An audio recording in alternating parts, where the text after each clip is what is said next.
Hello my dear students of 9th class. बहुत late हो गए ਤੁਹਾਡੇ क्वेश्चन बैंक्स ਨੂੰ सॉल्व ਕਰਦੇ बेटा। पहले अवेलेबल नहीं सी, जो अवेलेबल होए थोड़े मैं बिजी हो गई, बट ਆਪਾਂ ਤੁਹਾਡੀ ਤਿਆਰੀ ਜ਼ਰੂਰ ਕਰਾਣੀ ਹੈ। ਤੁਸੀਂ ਇਹ ਨਹੀਂ ਸੋਚਣਾ ਕਿ 9th क्लास ਦਾ ਕੋਈ ਲੈਕਚਰ ਕਿਉਂ ਨਹੀਂ ਐ ਸੱਚ ਆਇਆ ਜਾਂ 9th क्लास ਨੂੰ ਤਿਆਰੀ ਕਿਉਂ ਨਹੀਂ ਕਰਾਈ ਜਾ ਰਹੀ। क्वेश्चन बैंक्स ਦੀ ਵੇਟ ਕਰ ਰਹੇ ਸੀ बेटा, ਤੇ ਉਹ ਸਾਡੇ ਕੋਲ ਅਵੇਲੇਬਲ ਹੈ ਤੇ ਨਾਲ ਹੀ ਅਸੀਂ ਤੁਹਾਡੀ ਤਿਆਰੀ ਸ਼ੁਰੂ ਕਰ ਦੇਣੀ ਹੈ ਅੱਜ ਤੋਂ। ਫਸਟ ਚੈਪਟਰ ਹੈ ਮੈਟਰ ਇਨ ਆਵਰ ਸਰਾਊਂਡਿੰਗ, ਸਾਡੇ ਆਲੇ ਦੁਆਲੇ ਦੇ ਪਰਿਵਰਤਨ ਔਰ ਇਹਨੂੰ ਪਦਾਰਥ ਇਹਨੂੰ ਆਪਾਂ ਥੋੜਾ ਜਿਹਾ ਐਕਸਪਲੇਨ ਕਰਾਂਗੇ। ਪੈਸ ਐਗਜ਼ਾਮ 2020 ਦੀ ਤੁਸੀਂ ਤਿਆਰੀ ਕਰਨੀ ਹੈ बेटा। ਬਾਰ-ਬਾਰ ਦੱਸਿਆ ਗਿਆ ਹੈ ਕਿ ਕਿਹੜੀ ਐਪ ਡਾਊਨਲੋਡ ਕਰੋ, ਪੰਜਾਬ ਐਡੂਕੇਅਰ, ਠੀਕ ਹੈ ਜੀ बेटा। ਕਿਹੜੀ ਪੰਜਾਬ ਐਡੂਕੇਅਰ, ਔਰ ਇਹਦੇ ਵਿੱਚ ਤੁਸੀਂ ਜਾ ਕੇ ਪੈਸ ਦੇ ਕਾਲਮ ਦੇ ਵਿੱਚ ਤੁਹਾਡਾ ਵੀ ਸੈਂਪਲ ਪੇਪਰ ਅਵੇਲੇਬਲ ਹੋ ਗਿਆ ਹੈ, ठीक है ना।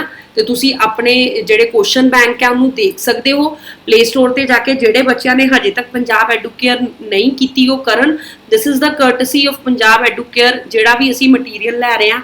और तुहाडा पहला जेड़ा चैप्टर है मैटर इन आवर सराउंडिंग्स, उहदे विच तीन चीज़ां देखो जी, सॉलिड, लिक्विड ते गैस, इन्हां नूं आपां एक्सप्लेन कीता है। इन्हां बारे आपां सब कुछ पढ़िया है और डिटेल दे विच पढ़िया है कि किहड़ियां जिहड़ियां प्रक्रियावां हन वो सॉलिड बारे यानी कि ठोस बारे, ठोस तो लिक्विड ते गैस यानी है ना, इन्हां तिन्नां तो शो हुंदियां ने। काफ़ी डिफरेंसिस भी कीते आपां गैसी अवस्था बारे, द्रव अवस्था बारे, ठोस अवस्था बारे, तीनों स्टेट्स बारे पढ़िया है।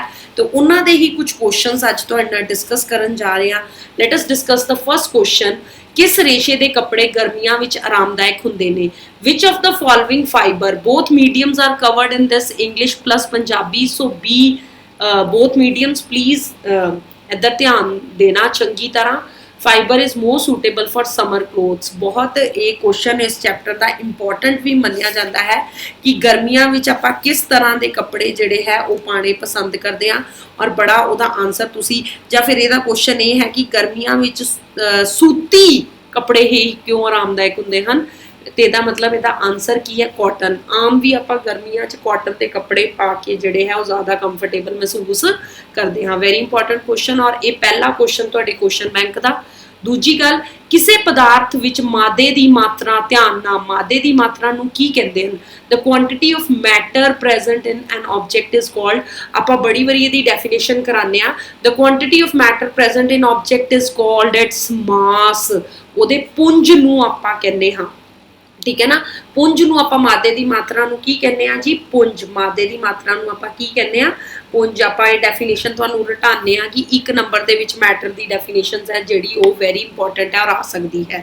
नैक्सट क्वेश्चन इज, समुंदर तल तो ज़्यादा उचाई ते जाण ते एट हायर एल्टीट्यूड्स द्रव का उबाल दर्जा घटता है, द्रव का उबाल दर्जा वधदा है, उबाल दर्जे विच कोई बदलाव नहीं आता, ठोस का पिघलाऊ दर्जा वधदा है, boiling point of liquid decreases, boiling point of liquid increases, no change in boiling point, melting point of solid increases। तो बेटा जी इसका आंसर है द्रव का उबाल दर्जा घटता है, boiling point of liquid decreases। ठीक है dear students, boiling point of liquid जिहड़ा है वो की करता है? डिक्रीज करता है। हाँ जी, ये साडे पहले जिहड़ी एक्टिविटी है ओहदा क्वेश्चन, वेरी इंपॉर्टेंट क्वेश्चन। जदों असी पोटाशियम परमैगनेट की फॉर्मूला हुंदा है, किहड़े कलर का हुंदा है? पिंक कलर का। KMnO4। व्हाट इज के is potassium, Mn is manganese. थोड़ा क्लीयर करके लिख रही हैं इत्थे। KMnO4 दे कुछ कणां नूं पानी दे बीकर विच सुੱਟਦੇ हाँ तो कुछ समय बाद तुहानूं की पता लगता है कि पूरे पानी का रंग की हो जाता है? गुलाबी। ये पोटाशियम परमैगनेट का केड़ा गुण दर्शाता है? When we put some crystal of potassium permanganate in a beaker containing water, we observe that after some time whole water has turned pink. This is due to उबलन, boiling, पिघलन, melting of potassium permanganate crystals, जोहर उड़ाना, sublimation of crystals के प्रसरण। तो बेटा तुहानूं पता है कि diffusion यानी प्रसरण करके ये जिहड़ी क्रिया हुंदी है, और KMnO4 दे करके जिहड़ा सारा रंग है वो की हो जाता है? पानी का की हो जाता है बेटा? पिंक कलर का हो जाता है। ठीक है। और ये प्रयोग जिहड़ा पोटाशियम परमैगनेट का है, थोड़े क्रिस्टलों को आपां पानी विच जिहड़ा छोटे छोटे कणां विच विभाजित होकर अखीर विच एक स्थिति आती है जदों जिहड़े है वो क्रिस्टल्स छोटे कणां च विभाजित नहीं हो पाते, है ना। ये एक्टिविटी है और पहली एक्टिविटी है। चलो जी, मादे दे कणां विचकार ਕਿਹੜੇ ਬਲ ਇਹਨਾਂ ਨੂੰ ਬੰਨ ਕੇ ਰੱਖਦਾ ਹੈ ਨਾ। The force that bind the particles of matter, ਇੱਦਾਂ ਜੀ ਜੁੜੇ ਹੁੰਦੇ ਨੇ ਪਾਰਟੀਕਲਸ, ਕਿਸੇ 'ਚ ਦੂਰ ਕਿਸੇ 'ਚ ਲਾਗੇ, ਤੇ ਕਿਹੜੀ ਫੋਰਸ ਇਹਨਾਂ ਦੇ ਵਿੱਚ ਹੈ ਜਿਹੜੀ ਉਹਨਾਂ ਨੂੰ ਜੋੜ ਕੇ ਰੱਖਦੀ ਹੈ। Intermolecular space bond, intermolecular force, nuclear force. ਬੇਟਾ ਗੱਲ ਬਲ ਦੀ ਹੋ ਰਹੀ ਹੈ ਤਾਂ ਓਬਵੀਅਸ ਹੈ ਦੋ ਹੀ ਬਲ ਇੱਥੇ ਦਿਖਦੇ ਆ, ਨਿਊਕਲਿਕ ਬਲ ਤੇ ਕਣਾਂ ਵਿਚਕਾਰ ਬਲ। ਤਾਂ ਸਾਡਾ ਸਹੀ ਉੱਤਰ ਹੈ ਇੰਟਰਮੋਲੀਕੂਲਰ ਫੋਰਸ ਹੁੰਦੀ ਹੈ ਜਿਹੜੀ ਇਹਨਾਂ ਨੂੰ ਆਪਸ ਦੇ ਵਿੱਚ ਕੀ ਕਰਦੀ ਹੈ, ਜੋੜ ਕੇ ਰੱਖਦੀ ਹੈ। ਠੀਕ ਹੈ ਡੀਅਰ ਸਟੂਡੈਂਟਸ, ਜੋੜ ਕੇ ਰੱਖਦੀ ਹੈ ਇੰਟਰਮੋਲੀਕੂਲਰ ਫੋਰਸ। ਅਗਲਾ ਕੁਐਸਚਨ ਹੈ ਜੀ 6, द्रवां दे गैसां विच तब्दील होने की प्रक्रिया की है। द्रव यानी कि लिक्विड है ना जी, लिक्विड किच बदलदा, किदे च बदलदा, वेपर। चाह बनांदे हो ना, चाह बनाने लई की रखदे हो जी, पानी, पानी दे की बन जांदे ने, वाष्प। ठीक है जी, वेपर्स बन जांदे। तो ऑब्वियस है क्रिया भी किहड़ी होएगी, वाष्पीकरण। किहड़ी होएगी, वेपराइजेशन। की देखो जी इत्थों ही बन गया वेपराइजेशन, इत्थों ही बन गया वाष्पीकरण। ठीक है जी, चलो 7th क्वेश्चन आ जाओ। इन्हां विचों किहड़ा द्रव अवस्था नूं परिभाषित करता है। द्रव बेटा सब तो पहले तो द्रव पता है होना चाहिए की है, लिक्विड है ना जी। लिक्विड लाइक पानी, कोल्ड ड्रिंक, जो भी तुसी पींदे हो, इन्हां विचों किहड़ा द्रव अवस्था नूं परिभाषित करता है। इसका आकार अते आयतन दोनों निश्चित हुंदे ने। इसका आकार तो निश्चित हुंदा है परंतु आयतन नहीं। बेटा आकार नूं आपां इंग्लिश कहने हैं शेप, आयतन इज योर वॉल्यूम। ठीक है ना, ते it has definite shape but no definite volume, it has definite volume but not a definite shape. इसका आकार अते आयतन दोनों ही निश्चित नहीं हुंदे। तो बेटा तुहानूं पता है सही उत्तर की है, इसका आयतन तो निश्चित हुंदा है, इसका वॉल्यूम तो निश्चित हुंदा है पर नॉट डेफिनेट शेप, यानी कि इसका आयतन तो निश्चित हुंदा है परंतु आकार नहीं। क्यों बेटा, देखो पानी नूं तुसी ग्लास च पाओगे, पानी ओदी शेप ले लेगा। पानी नूं तुसी डूंगे बीकर च पाओगे, पानी ओदा वॉल्यूम, पानी जे 200 ml पाओगे तो 200 ml ही रहेगा, पर ओदा की बदल गया, ओदा आकार बदल गया। आकार ओदा कित्ते डिपेंड करता है, शेप ऑफ बीकर जिच ओनू तुसी पाओगे। ठीक है जी, इसलिए ओदा की है, डेफिनेट वॉल्यूम तो रहेगा पर शेप डेफिनेट नहीं रहेगी। द्रव अवस्था की गल कर रहे हैं, लिक्विड की। ठीक है जी, 8th क्वेश्चन, 8 लिखिया विचों किहड़ा ढंग मादे की अवस्था विच परिवर्तन नहीं लियांदा। मादा यानी मैटर है ना। Which of these choices will not change the matter, state of matter. State of matter नहीं चेंज करता, किहड़ी चीज़ जिहड़ी है वो चेंज नहीं करती। तापमान, टैंपरेचर, टैंपरेचर चेंज करता है।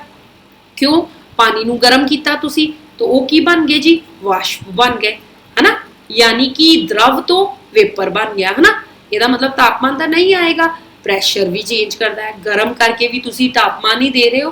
बरीक पीसना is the right answer. Crushing of crystal, कि तुसी क्रिस्टल नूं क्रश करो तो ਉਹਦਾ साइज छोटा हो जाएगा पर ਜਿਹੜੀ ਉਹਦੀ अवस्था है उस परिवर्तन नहीं आएगा। मतलब जे ਉਹਨੂੰ तुसी वो ਜਿਹੜੀ भी अवस्था च है ਉਹਦੇ ਵਿੱਚ ही रहेगा। चलो जी 9th क्वेश्चन, वेरी इंपॉर्टेंट। इन्हां विचों किहड़ा मादा नहीं है, मैटर नहीं है।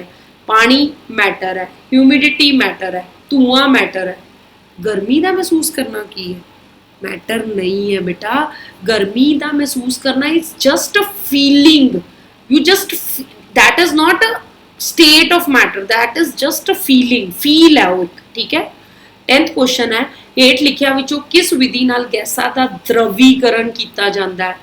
ਹੁਣ ਤੁਸੀਂ ਕਹੋਗੇ ਗੈਸਾਂ ਦਾ द्रवीकरण, ਇਹਦੀ ਲਿਕੁਇਫਿਕੇਸ਼ਨ ਦੀ ਬੈਸਟ ਐਗਜ਼ਾਮਪਲ ਕੀ ਹੈ, ਜਿਹੜੀ ਤੁਹਾਡੀ ਪ੍ਰੈਸ਼ਰ ਗੈਸ ਜਿਹੜੀ ਆਪਾਂ ਸਿਲੰਡਰ ਘਰਾਂ 'ਚ ਵਰਤਦੇ ਹਾਂ, that is the best example of ਲਿਕੁਇਫਿਕੇਸ਼ਨ।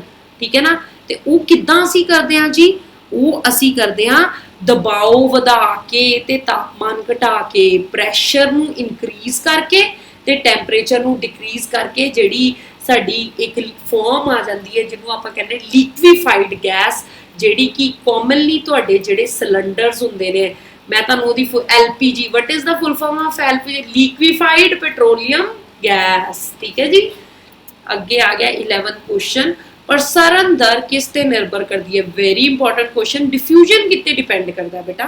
तुसी आप दिमाग लाओ कि डिफ्यूजन कित्ते डिपेंड करेगा। टैंपरेचर ते ऑब्वियस है करेगा, टैंपरेचर ते डिपेंड। सतह के खेत्रफल ते वेरी दोनों ते करेगा। तापमान ਅਤੇ ਸਤ੍ਹਾ ਦੇ ਖੇਤਰਫਲ ਦੋਨਾਂ ਤੇ ਜਾਂ ਦੋਨਾਂ ਵਿੱਚੋਂ ਕਿਸੇ ਤੇ ਵੀ ਨਹੀਂ?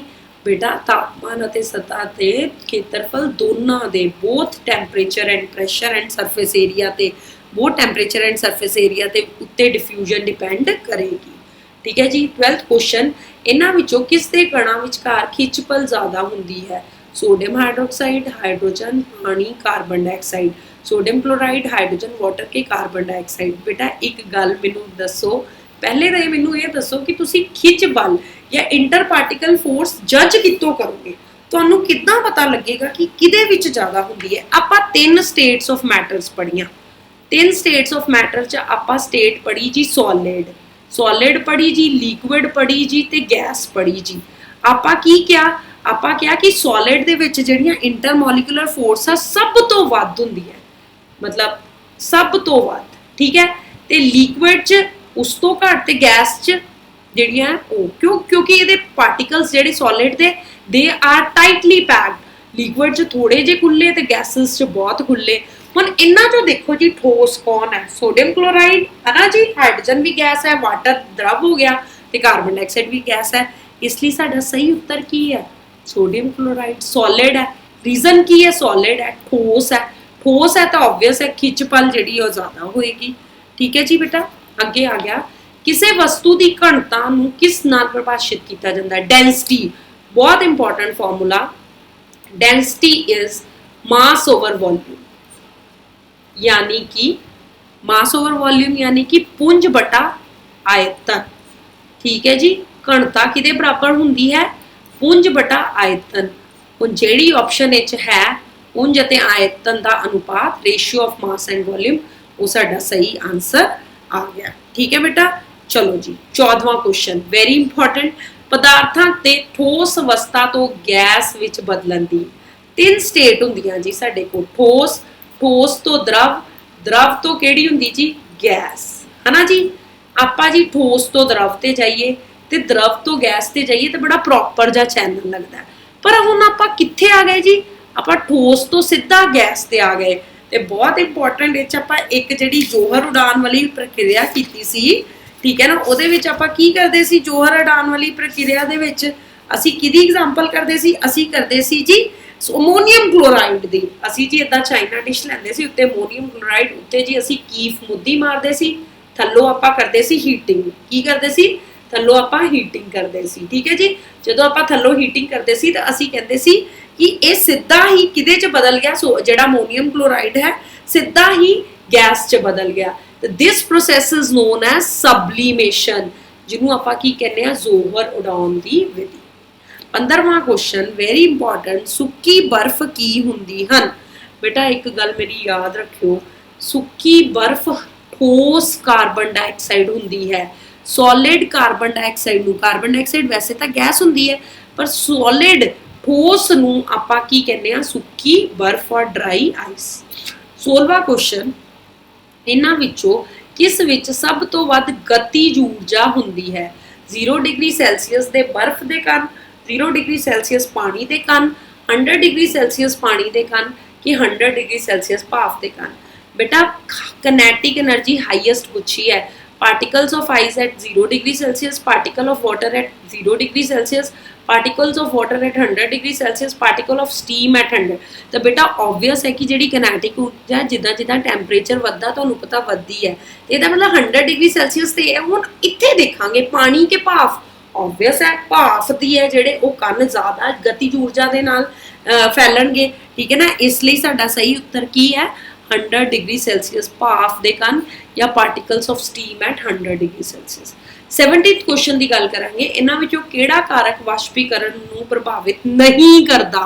आ क्वेश्चंस जिहड़े नॉट इफेक्ट आउंदे ना, this is critical thinking, this is critical thinking. तू अद्धियां ने की कहना जी? अद्धियां ने आ नहीं पढ़ना ही नहीं। इन्हां विचों किहड़ा कारक वाष्पीकरण नूं प्रभावित नहीं करता? हवा की गति, विंड स्पीड, सतह का खेत्रफल, तापमान या ना घुलनयोग शुद्धियां।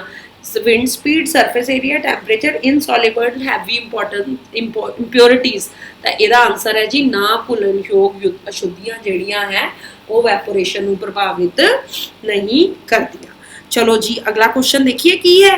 18th क्वेश्चन, ਮਾਦੇ ਦੀ ਉਹ ਅਵਸਥਾ ਜਿਸ ਦਾ ਆਕਾਰ ਨਿਸ਼ਚਿਤ ਨਹੀਂ ਹੁੰਦਾ ਪਰੰਤੂ ਆਇਤਨ ਨਿਸ਼ਚਿਤ ਹੁੰਦਾ ਹੈ। ਪਹਿਲੇ ਕੀਤਾ ਆਪਾਂ।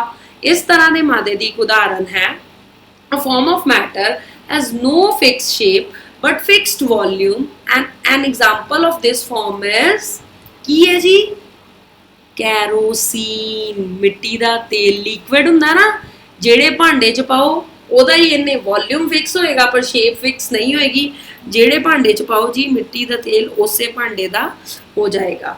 ਇਹਨਾਂ ਵਿੱਚੋਂ ਕਿਹੜੀ ਪ੍ਰਕਿਰਿਆ ਹਮੇਸ਼ਾ ਠੰਡਕ ਪਹੁੰਚਾਉਂਦੀ ਹੈ? ਕਈ ਵਾਰੀ ਜੀ ਸਾਨੂੰ ਬਹੁਤ ਪਸੀਨਾ ਆਇਆ ਹੁੰਦਾ ਹੈ ਨਾ, ਆਇਆ ਹੁੰਦਾ ਨਾ ਪਸੀਨਾ, ਔਰ ਪਸੀਨਾ ਆਇਆ ਹੁੰਦਾ ਤੇ ਆਪਾਂ ਇੱਕਦਮ ਪੱਖੇ ਦੀ ਠੰਡੀ ਜੀ ਹਵਾ ਸਾਨੂੰ ਮਹਿਸੂਸ ਹੁੰਦੀ ਹੈ। which of the following phenomena always result in cooling effect? बेटा वाष्पीकरण, evaporation, ठीक है ना। ਜਦੋਂ evaporate ਹੁੰਦੀ ਹੈ ਜਿਹੜੀ ਲਿਕੁਇਡ द्रव अवस्था, ठीक है ना, ਤਾਂ ਉਸ ਨੂੰ ਆਪਾਂ ਉਹ ਸਾਨੂੰ ਠੰਡਕ ਦਾ ਜਿਹੜਾ ਅਹਿਸਾਸ ਦਿਲਾਉਂਦੀ ਹੈ। 20th question and last question for this lecture is ਪੌਦੇ ਦੇ ਪੱਤਿਆਂ ਤੋਂ ਪਾਣੀ ਦਾ ਭਾਫ ਬਣ ਕੇ ਉੱਡਣਾ ਕਿਸ ਪ੍ਰਕਿਰਿਆ ਦੀ ਉਦਾਹਰਨ ਹੈ? Transpiration from the leaf is an example of ਕਿਹਦਾ ਜੀ? Transpiration of leaf ਜੋ example ਕਿਹਦੀ ਹੈ? ਕਿਹਦੀ example ਹੈ ਜੀ? ਵਾਸ਼ਪ ਉਤਸਰਜਨ ਦੀ, ਠੀਕ ਹੈ ਜੀ।